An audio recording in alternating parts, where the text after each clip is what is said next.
तो आज हम स्टॉक मार्केट इंडेक्स की दुनिया में थोड़ा गहराई से उतर रहे हैं। हाँ, हमारे पास कुछ जानकारी है, कुछ लेख हैं जो समझाते हैं कि ये क्या हैं, कैसे काम करते हैं। बिल्कुल और मकसद यही है कि समझें कि ये इंडेक्स आखिर हैं क्या भला और इनका असर क्या होता है। सही। तो चलिए शुरू करते हैं एकदम बेसिक से। हाँ, ये इंडेक्स आखिर चीज क्या है? देखिए, इंडेक्स को आप समझ सकती हैं कि ये एक तरह का स्टैटिस्टिकल आईना है। आईना? अच्छा। हाँ, मतलब जो बाजार के किसी हिस्से या पूरे बाजार का हाल बताता है, एक सैंपल जैसा जो ट्रेंड दिखाता है। तो ये बेसिकली संकेतक हैं, इंडिकेटर्स। जी। बताते हैं कि भाई टेक्नोलॉजी स्टॉक्स कैसा कर रहे हैं या पूरा बाजार किधर जा रहा है। अच्छा। और अगर इंडेक्स में जो स्टॉक्स हैं उनकी कीमतें बढ़ी तो इंडेक्स ऊपर, और गिरी तो नीचे। सिंपल। हाँ। और एक जरूरी बात यह भी है कि अच्छा इंडेक्स वो है जिसमें निवेश किया जा सके, इन्वेस्टेबल। हाँ, और पारदर्शी, ट्रांसपेरेंट हो, मतलब पता हो कि ये बना कैसे है, नियम क्या है। ये पारदर्शिता वाली बात जरूरी है। अच्छा, तो फिर ये बनते कैसे हैं? मतलब कौन से शेयर चुने जाते हैं? हाँ, तो इसमें कुछ पैमाने होते हैं, जैसे वो शेयर किस इंडस्ट्री का है, ओके। कंपनी का साइज क्या है, मतलब मार्केट कैप। मार्केट कैप, हाँ। और ये भी कि उसकी खरीद बिक्री कितनी होती है, मतलब ट्रेडिंग फ्रीक्वेंसी। समझ गया। और फिर अलग अलग तरह के इंडेक्स भी होते हैं, है ना, जैसे वो बेंचमार्क वाले। बिल्कुल, ये जानना जरूरी है। भारत में जैसे निफ्टी 50 है, सेंसेक्स है, ये मुख्य बेंचमार्क है। हाँ, इनका नाम तो सुनते ही रहते हैं। निफ्टी में एनएसई के 50 बड़े और सबसे एक्टिव ट्रेडेड स्टॉक, सेंसेक्स में बीएसई के 30। ओके। इन्हें एक तरह से बाजार का बैरोमीटर मानते हैं। फिर होते हैं सेक्टर वाले इंडेक्स, जैसे सिर्फ बैंकों के लिए बैंक निफ्टी या फार्मा कंपनियों के लिए फार्मा इंडेक्स। हाँ हाँ, ये भी सुना है। और मार्केट कैप के आधार पर भी, जैसे छोटी कंपनियों के लिए स्मॉल कैप इंडेक्स। अच्छा। और तो और ग्लोबल इंडेक्स भी होते हैं जो दुनिया भर के बाजारों को देखते हैं। ओके, ये तो काफी तरह के हो गए। लेकिन एक सवाल और, इंडेक्स की जो वैल्यू होती है वो सिर्फ शेयर की कीमतें जोड़ने से तो नहीं आती होगी? नहीं, बिल्कुल नहीं। ये वेटेज का क्या चक्कर है? मतलब किसका असर ज्यादा, किसका कम, सब बराबर नहीं होते? नहीं नहीं, वेटेज बहुत बहुत जरूरी है। हर शेयर का असर बराबर नहीं होता। इसके मेनली 2 तरीके ज्यादा चलते हैं। अच्छा, बताइए। पहला और सबसे कॉमन है market cap waiting. Market cap waiting? हाँ, इसमें कंपनी का जो कुल बाजार मूल्य है, मतलब शेयर की कीमत गुणा कुल कितने शेयर हैं, उसके आधार पर वेटेज मिलता है। कंपनी जितनी बड़ी, इंडेक्स पर उसका असर उतना ज्यादा। तो बड़ी कंपनियों का दबदबा रहता है इंडेक्स पर? हाँ, कह सकते हैं।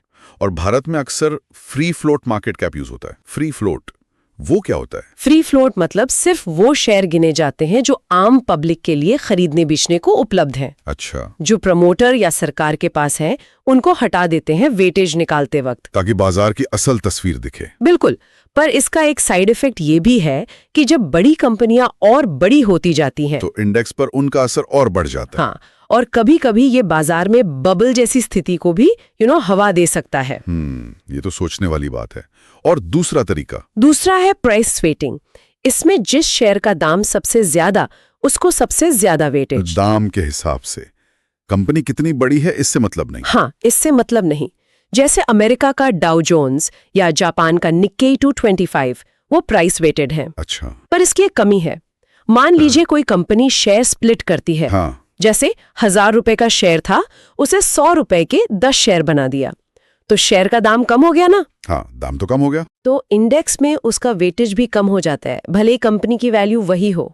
अरे, ये तो अजीब है। मतलब फंडामेंटल्स ने बदले पर वेटेज बदल गया। हाँ, इसीलिए ये थोड़ा क्या कहते हैं, आर्बिट्रेरी लग सकता है। तो फिर इन सब इंडेक्स का निवेशकों के लिए क्या मतलब है? मतलब ठीक है, बाजार का हाल पता चलता है, मूड पता चलता है। हाँ, वो तो है ही, पर निवेश के फैसलों में भी ये बहुत काम आते हैं। कैसे?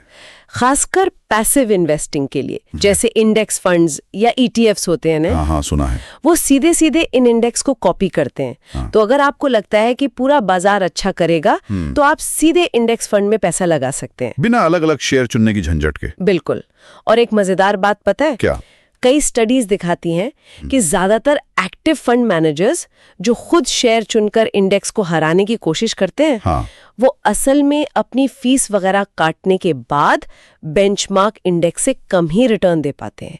समय समय पर इंडेक्स में कौन से शेयर रहेंगे और उनका वेटेज क्या होगा, ये बदला जाता है। अच्छा, ताकि वो अपडेटेड रहे। हाँ, ताकि वो बाजार की मौजूदा हकीकत दिखाए और कभी-कभी इस रीबैलेंसिंग से भी कुछ शेयरों में काफी उतार चढ़ाव आ जाता है।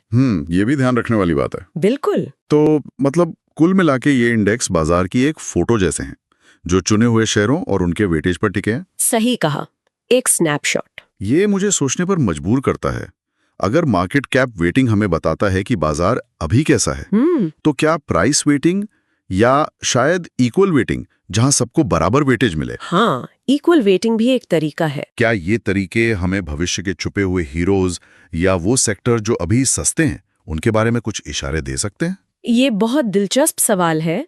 क्या अलग-अलग वेटिंग हमें अलग-अलग कहानियां बता सकते हैं बाजार की? हाँ, मतलब जो अभी शायद साफ न दिख रही हो। ये सोचने वाली बात है ना? बिल्कुल, इस पर विचार करना चाहिए।